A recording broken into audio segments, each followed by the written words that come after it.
You know it's true. The Detroit Lions cannot have nice things. I'm John Macaroon, Detroit Lions on SI. Like everybody else, I was shocked. I got text messages from multiple people sending me the news that Frank Ragnow failed a physical on Friday. And it's so unfortunate. His return is over. Frank Ragnow is not going to play for the Detroit Lions in 2025. And just like everybody else, it does feel like a swift gut punch, especially with the team clinging on to just a little bit of hope for the remainder of the season. This was a football team that now is dealing with some struggles. They lost, they got swept by the Green Bay Packers. They lost again on Thanksgiving.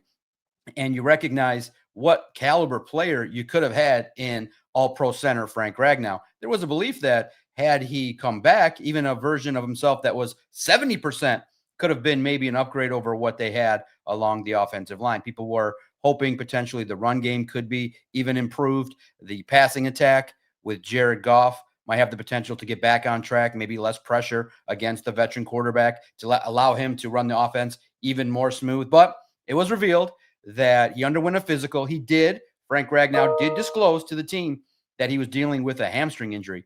But what is everybody kind of confused, scratching their head?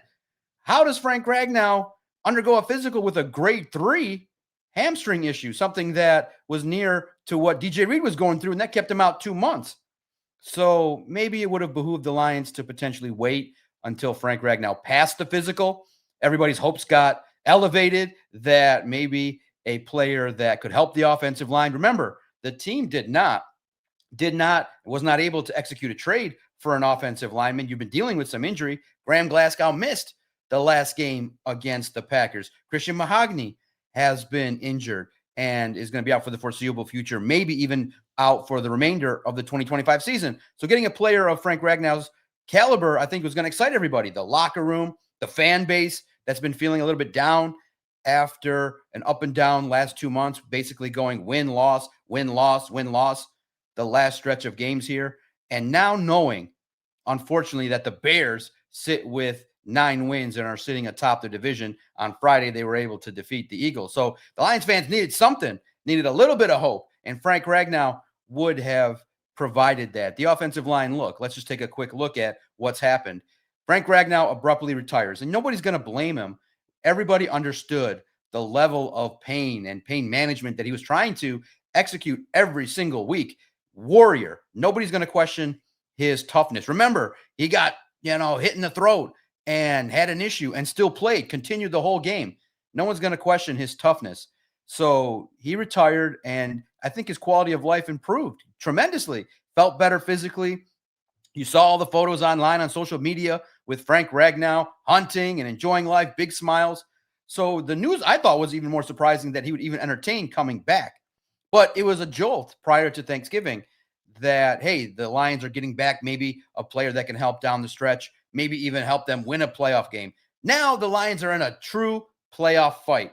The Bears are at the top of the division. The Packers have swept you in whole tiebreakers. So you got to have a lot of things happen to win the division. So most people at this point in time, realistically, from Lions on SI are telling you to win the division this year, it's a long shot. Now you're in a fight to even earn a spot in the playoffs. And right now, there's a couple teams you got to get over the hump with, and it's unfortunate. And starts with next week against the Cowboys, who also have a great offense. So they're coming in. They made some moves, were a little bit aggressive, and added some talent on defense. But you would think that the Lions offense would be able to execute. But it wasn't expected anyway that Frank Ragnow was going to return against the Cowboys. It might have been against the Rams. So the real challenging aspect of it, I think everybody's scratching their head. How is it that you reported back for a physical with a grade 3? So many people have question marks regarding that, regarding what indication was that maybe he felt like it was something he could rehab over a week or two, or maybe even for a playoff stretch, but he completely failed a physical.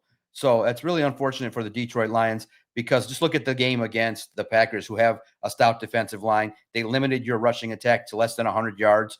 Jahmyr Gibbs run per carry average far below what he's been doing lately against other opponents. So for the Detroit Lions, the offense really and the offensive line has been a central focus. It was rebuilt. You went out and you have invested. You cannot say that the Lions didn't at least understand and try to address it. Maybe in last year's draft, they could have maybe not selected Giovanni Manu, maybe more of a ready-made lineman. But this year, they went out and selected Tate Ratledge. They went out and drafted Miles Frazier. Unfortunately, injury to him derailed his development, but Ratledge has gotten some valuable reps at right guard. Maybe they thought the Lions would be able to, that the Lions' thought process was Tate Ratledge would be easier, quickly adaptable to play center, but it didn't happen. So now you're forced to turn to Graham Glasgow and just look, all honesty, tape don't lie. He's really excels against the run. He's a good run to, rush defense is significantly up there. That's why you see success with David Montgomery and Jahmyr Gibbs. Jahmyr Gibbs has now become an elite, explosive offensive weapon, and Dan Campbell trusts him. But unfortunately, the other side of it is that Graham Glasgow, at times, his pass rush ability has been exposed. Everybody understands that up the middle pressure causes issues.